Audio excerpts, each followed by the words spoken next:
Bali, 16,000 temples, 150,000 stray dogs, and one landfill that smokes 365 days a year. Yet, people still call it paradise. So, for 17 days, we tried to answer one question. What does the real Bali actually look like? And is it still worth it? Alright, we're at the place where we leave the car. We'll be parked in there for the next 2.5 weeks. It's time for a flight again. Here we go.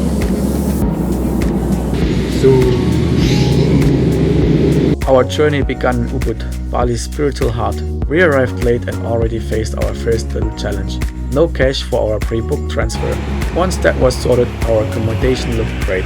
Quiet, tucked away with a little jungle vibe, and we went out for a typical tourist dinner. And see how it looks like with daylight.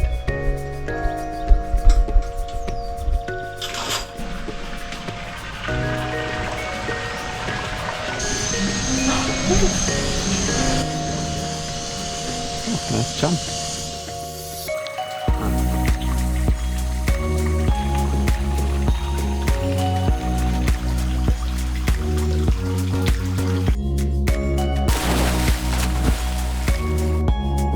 Breakfast on our first morning came with unexpected guests, monkeys invading the Airbnb. After that, we left the Airbnb and stepped into chaos.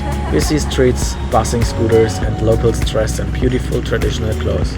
We later learned it was Galungan, a major Balinese festival. The whole town was alive with ceremonies, offerings, and processions. Everywhere incense, smoke, flower offerings, and music.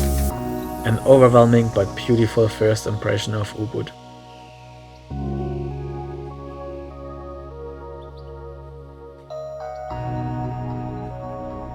This day we wandered through temples, rice fields and street markets. Some places were closed for Galungan, but the energy of the festival more than made up for it. The rice fields around Ubud were stunning, the first I had seen in years, and I couldn't stop looking. At the famous Kecking rice terraces, we found a way in from the less touristy east side. Fewer crowds, and you still had the chance to cross into the main area. Not so bad, eh? Not just for the pictures.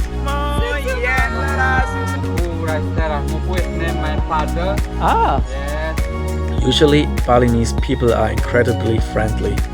During our days, we met so many interesting people, and even in all the chaos, there was always a smile. We tried a couple of Bali's Instagram waterfalls, but honestly, it wasn't for us. Too crowded, too commercialized. That was the moment we decided to skip waterfalls for the rest of our trip. Time for Laura's first scooter drive in Bali. No crashes. I call that a success. We also visited the sacred monkey forest. A great place, but little advice. Follow the rules. Don't feed them, don't touch them, and don't look into their eyes. If anything goes wrong, just walk away. You have 2 hands. Why are you?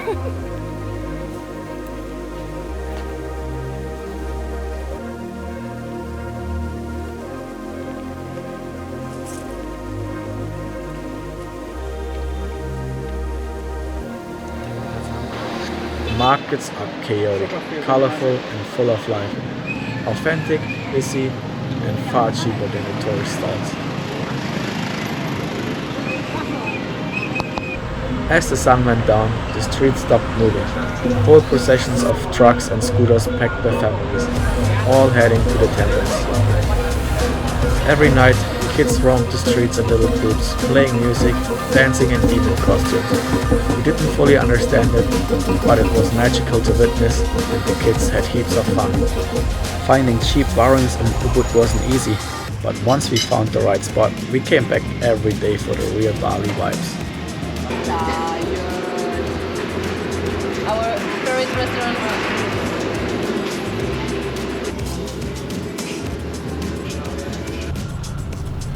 Our journey continued with another transfer, and we were lucky this time. Our driver was one of the best we ever had. Speaking English, even some German and French. He shared so much with us about Bali's culture, religion and daily life. it turned the ride into a real lesson.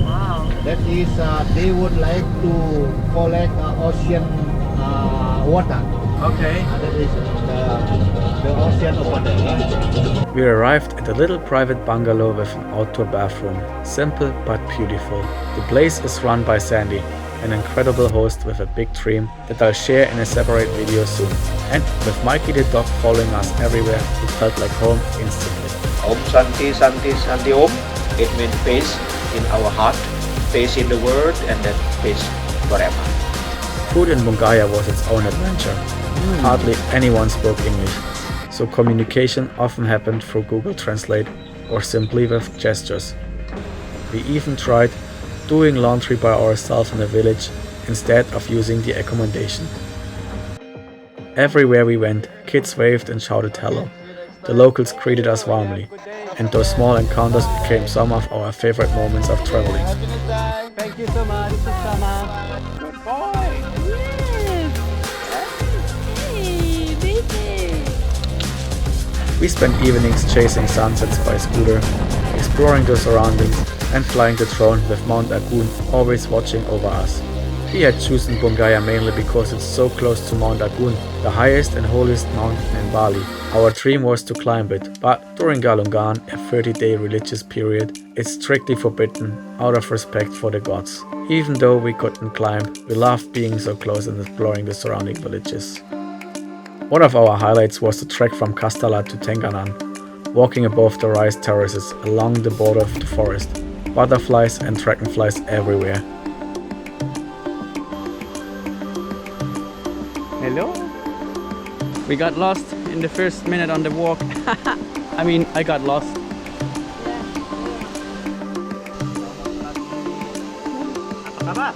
No. Sorry.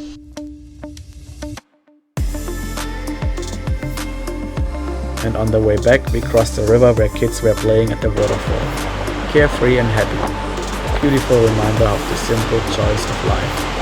I also loved seeing how the ducks are still used to keep the rice fields clean from pests.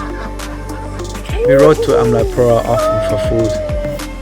At night, the call to prayer echoed from the mosque, a reminder of Bali's diversity. We even found one of the best restaurants of our trip, called Leos, with incredible food and a lovely owner. We also visited the old village of Tenganan, where we felt a mix of authenticity but also too much pressure from locals selling souvenirs.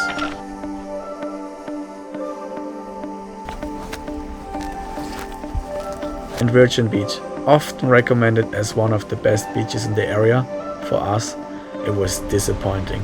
If you want to rent out sunbeds, keeping the beach clean should be the first step. Still, Bongaya was one of our favorite places. Peaceful, authentic, and away from the crowds. The warmth of the people, the laughter of the kids, evenings in the rice field with Mikey the dog.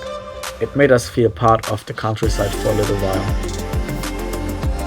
Have you discovered any hidden gems like this on your travels? Oh my god. Leaving Bungaya wasn't easy.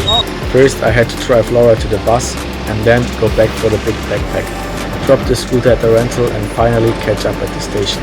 From there we took the cheaper bus to Ubud and then another transfer up into the Highlands of Wanagiri. On the way the weather shifted. Clouds rolled in, the air cooled, and soon we found ourselves in a completely different Bali. Wanagiri sits at about 1,200 meters above sea level. The higher you go in Bali, the cooler and wetter it gets. Our accommodation was a simple bamboo hut with an incredible view over the valley. We got ourselves a scooter again and explored the area around the twin lakes, Wuyan and Tumblingan. Surrounded by rainforest, they are often covered in mist, giving them a mystical, almost otherworldly vibe. Once, the twin lakes were a single large crater lake before a landslide separated them.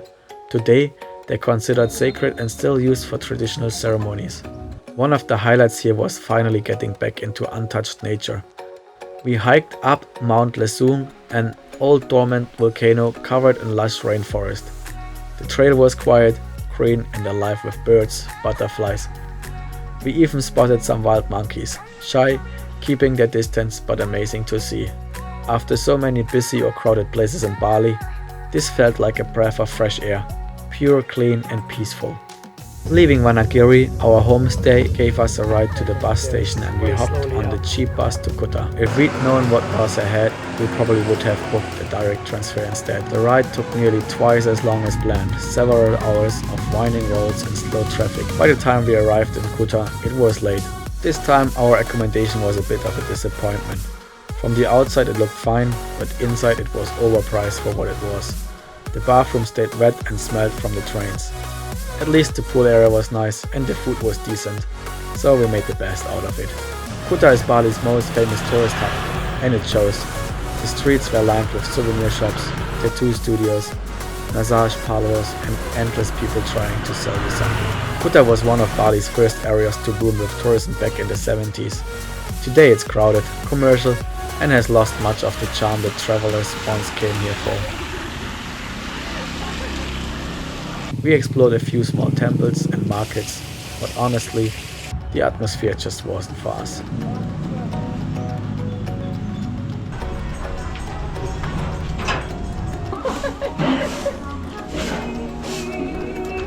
Thank you. The beach was the biggest shock, packed with people, glitter everywhere, and far from the tropical paradise Bali's often sold as. Kuta wasn't for us at all.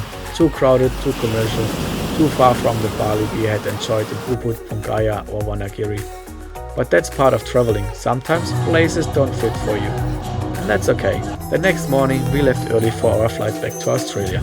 Bali was a journey of contrasts, from sacred traditions and peaceful rice fields to crowded streets and busy beaches. Not every place was for us, but the warmth of the people, the colors and the culture made it unforgettable. It's a place that stays with you long after you've left.